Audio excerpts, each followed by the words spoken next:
motivation, hope. These are the two things, like in general, my music, the main thing that I think of or naturally comes to mind is motivation and hope. Yeah. Because I see myself as like that little kid growing up in a small country, small town, and when you see like the whole globe, right? And then now I'm here in North America trying to live my best life and see how far I can take it, right? So definitely I want to give people hope and motivation. I didn't come this far to only come this far. I never let anybody tell me who I are.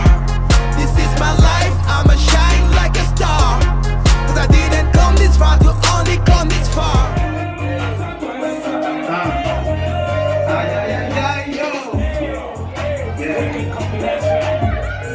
So Borelson is actually Boris and Lionel together, and then I just add a son to make it sound, I would say, yeah, more fun, and also kind of like coming from a transformation of my family name. So it's just that I wanted to put all of my name together and just have one common name that will have the power of these names together. Background upbringing is Africa, Gabon, and Congo. And after that, I moved to Toronto, Canada. Music, it started actually with when I was actually maybe 5 or 6 years old. My mom actually bought me a toy piano, right? And then I was playing that, and then I just kind of like fell in love with music, and I think that's when I was like, oh, I would like to do more of it. But then I just had that toy piano for like a year or two, and ever since I was just like I always wanted to one day be able to play piano again. But those type of things are not that accessible. At least back in the day, it wasn't that accessible. Like going just like to a music school and then you can play piano. It was not affordable, I would say, yet to have a piano. So I actually had to wait. When I moved to France, then over there it was more accessible, more affordable, and then I went to a music school just to learn more about the classical music part of the music, because I always saw myself not just as a rapper but also just like as a musician. You tell me up a little bit so I can hear myself better. This is on the go, new for playing unpredictable. That new stereo, effing ready for the radio. Before on the flow, heavy on the beach, already know. This is how we go, we do I'm doing this not just for the dough. Shooting for the stars, cause that's why we met up, don't you know? I think when it comes to hip-hop, because hip-hop is the foundation of my music, when it comes to hip-hop, I would say I would think about the people like the Nas's, I would think about Tupac, I think about Andre 2000. I think of Lupe Fiasco. I think of Kanye West a little bit. Yeah, these are the names I would say that come in mind when it comes to like hip hop per se. But then I have like many other influences in other genres, right? So, but when it comes to hip hop, these are the names. Some success, I would say that I remember when I was still living in Paris. I won.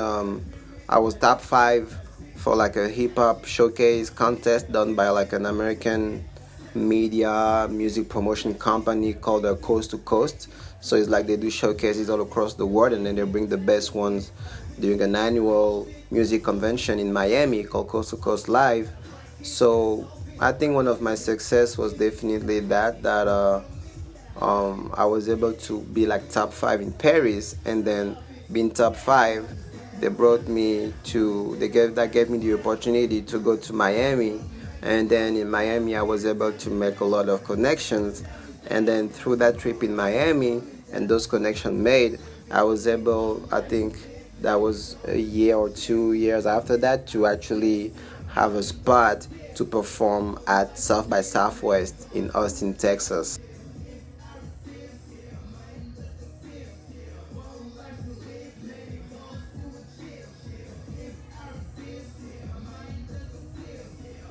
And in terms of struggle, or like hardship in my journey, I would just say, it's just the fact that whatever you're gonna do in life, whether you're good or bad or whatever, you're always gonna have people that gonna challenge you, right? You have to like earn your strap. People just gonna be like, oh, that's it.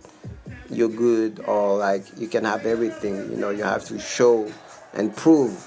So that part, yes, sometimes it can be challenging because it always like any level that you reach, you have to now like always prove to those, I guess, people or whoever you want at that level. So each new level you have to always like show and prove, and even to yourself. So that's what I try to do first, what I try and prove to myself before anybody else. I go by the name of Borelson. It's been a pleasure entertaining tonight. Borelson. You can find me anywhere. The town is now.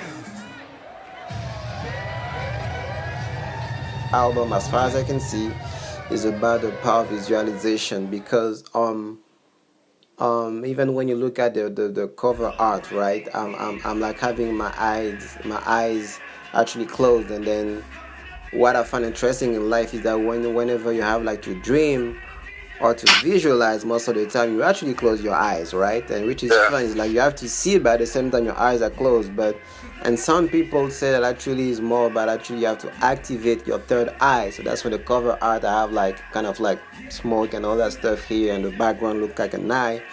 And also even in the name is as far as I can see, and the I is EYE, because I kind of like, yeah, make a nod to the third eye, who's actually the one that read into like visualization.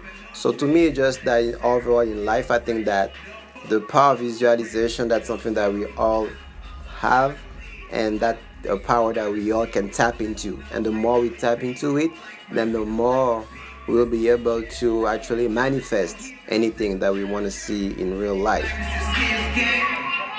Then let us play all of mine, all the time. Dream blows, I didn't sleep. I just know I gotta blow. Just in case you ain't know so. Flow so original. Extraterrestrial. Of yo, XO. Parkdale, cartel. From boys, Fargo. How far did I go? Yeah, yeah, yeah. Go to the vision.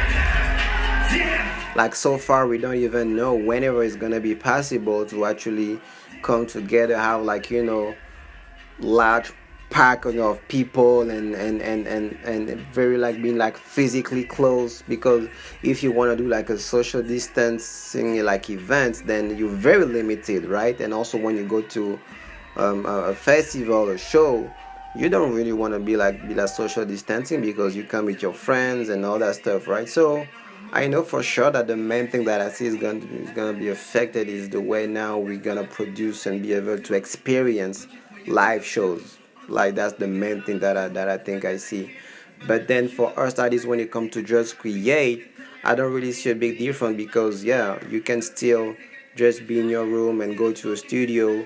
It's not that complicated when you're in the studio to do social distancing, because most of the time you're actually in a booth, and then the sound engineer is actually in another room most of the time, right? So, and even if you have to be in the same room, you can still make it like a social distance and then keep creating in the studio. But I think the main impact will definitely be into like, okay, now how do we do live shows? So live performances in real life. So that's gonna be the main thing, and that's why we see more and more virtual stuff, because I think people think that those virtual things gonna be actually more like, I don't know if I don't want to say the norm, but we gonna definitely gonna see that more and more often. And to push it even further, maybe that's gonna be those like super virtual thing where it's literally you can maybe like put like a VR gear or any type of technology, and then that take you like into like a virtual world, and into that virtual world, that's where you can see your favorite artist perform, right? So we'll see. I think maybe technology gonna try to actually bring something new as an experience into music and performances. But yeah, we will see an impact for sure in live performances for sure as artists. So we'll see how we create something innovative on top of that.